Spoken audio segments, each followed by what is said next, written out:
বেগুন গাছ লাগাইছেন, বেগুন গাছ লাগানোর পরে আপনি গোড়ায় ধুলো করিয়া ধুলোর ভিতরে আপনি পলিথিন দিয়ে ডাকিয়ে রাখছেন কেন? পলিথিন দিছি, দেওয়ার কারণ হলো পলিথিন দেওয়াতে আমি এখন এই বছর একটা লাভবান দেখতেছি যে পলিথিন দেওয়াতে কোনো বনসন নির্কুট দেওয়া লাগে না। পলিথিন দেওয়াতে ফল ভালো পাইছি, অন্য অন্য বিশেষতে ডবল ফল পাইছি আর কি। অন্য এমনি মাঠে জমিতে লাগাইছি, অন্য বইতে এমনি সমান বইতেও লাগাইছি, তাতে এইটাই দেখা যাচ্ছে ডবল ফল পাইছি। পলিথিনের তো মেলা দাম, লস হয়ে গেছে না? না না, ওটাই 1 তোলার টাকা নেছে নাকি? তারপরে আপনি এই যে জাল দিয়ে ঘেরছেন, হ্যাঁ জাল দিয়ে ঘেরার আপনার কারণ কি? কারণ এই যে কুলিতে খায়, এই কুলির খাওয়াটা ঠায়। আপনি এই যে অযথা এই যে টাকা খরচ করেন, পলিথিনে খরচ করলেন, এই জালে খরচ করলেন, এতে কি লাভ হয়েছে বলেন? এই সব দিয়ে আমার 1 তোলা বাগুনের টাকা যায়নি। আচ্ছা, আশেপাশে যারা আছে তারা কি এই দেখে আপনার পাগল বলে?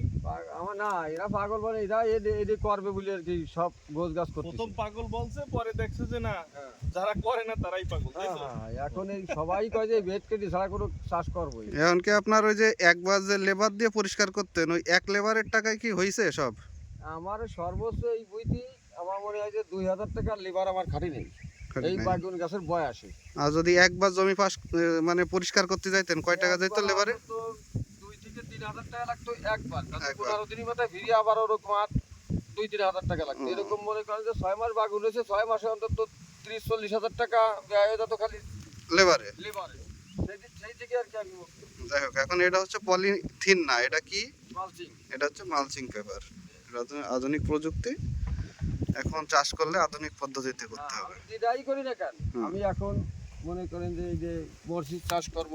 এখন আরেকটা বিষয়, এই যে এত ফাঁকা কে? এত গাছ তো ওদিকে সব লাগাই হচ্ছে ঘন ঘন, আপনার এত ফাঁকা কে? ফাঁকা আরো আমার এদিকে একটু কম হয়েছে। যে 3 ফুট লাগে তো ভিতরে, 3 ফুট দেওয়া আছে ওই ধারে, 3 ফুটের সেদিকে একটু চাপা দেওয়া হয়েছে। 3 ফুট দেওয়াতেও আমি যে ফল পাইছি, আমি মনে করেন যে ওই 2 হাতে ফিলে 2 হাতের মাথায় গাছ লাগাইয়ে আমি সে ফল আমি পাইনি। আর এখন হলো আমার 5 ফিটের মাথায় একটা গাছ পাইছি, তাহলে আমি ফল পাইছি তখন। এইসব সেকশন করতে গিয়ে এই শিখছি, অন্য একজনে করছে। সে কে? অন্যজন কে বলেন? শরম লাগে নাকি মানুষ জানিয়ে ফেলবে? না, আমাকে এই জায়গায় একজনে করছে, তারপরে আমি সেই তার দেহা দেখিয়ে গোল্লাট যাইয়া ফয়সাল ভাইয়ের নার্সারিতে যাই আর কি।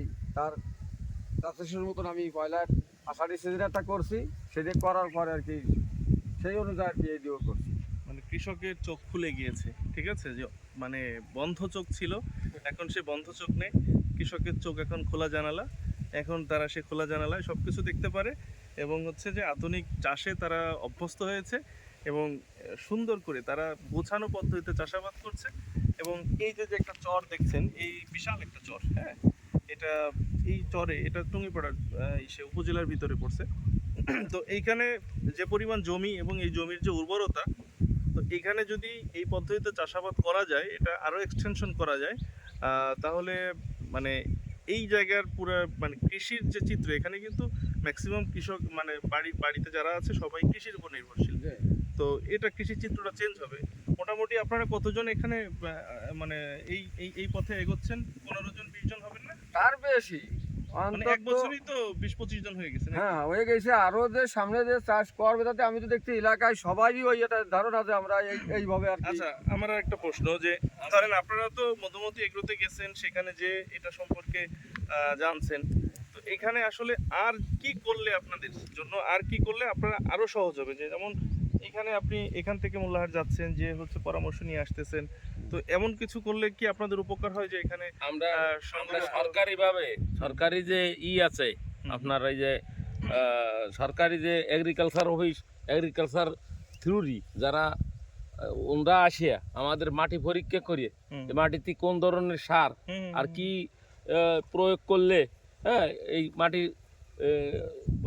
মাটির প্রয়োজন যে সারটা, সেই সারটা আমরা যদি কৃষি বিভাগের থেকে আসে আমাদের এরিয়া জানায় দেয়, তাহলে আমাদের সুবিধা হয়। যা, আপনি সুন্দর কথা বলছেন। আসলে কৃষি বিভাগ কিন্তু সবসময় এটা করতেছে, কিন্তু আপনি কৃষি অফিসে যাচ্ছেন না, যার কারণে এই সেবাগুলো জানতেছেন না।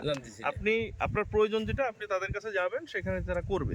এখন আমরা হচ্ছে বেসরকারি প্রতিষ্ঠান, ঠিক ঠিক আছে? হ্যাঁ বুঝছি। আমরা মাঠ পর্যায়ে কাজ করতেছি, একেবারে কৃষকদের নিয়ে কাজ করতেছি, যেটা প্র্যাকটিক্যাল আমরা নিজেরা করতেছি, আমরা গবেষণা করতেছি, গবেষণা করে সেটা কৃষকদের কাছে আমরা ডেলিভারি দিচ্ছি। সেই কৃষকরা এইভাবে শুরু করছে। এটা কিন্তু আপনার কৃষি অফিস এরকম কি আপনাদের করেছিল আগে? না।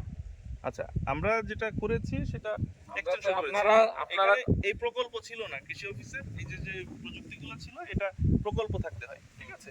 তো এটা ছিল না, আমাদের অঞ্চলে ছিল। তো ইন্দ্রা ওইখানে যে ওটা দেখে আসছে, আমাদের ক্লাইমেট স্মার্ট প্রকল্প ছিল, তো সেই প্রকল্পের মাধ্যমে এইভাবে হচ্ছে যে কৃষকদের দিত। তো এনারা হচ্ছে যে এখান থেকে যে ওইখানে এটা দেখে আসছিল, দেখে এটা আমাদের বলছে যে ভাই এটা আমরা কোথায় পাবো, কি দেখি। এখন প্রকল্প হচ্ছে খুলনার, এখন গোপালগঞ্জ বা এখানে তো ওই প্রকল্পের মালামাল তো এখানে আসবে না। এর জন্য আমরা এটা নিয়ে কাজ করি, এটা বিক্রি করি, এটা কৃষকদের কাছে সরবরাহ করি।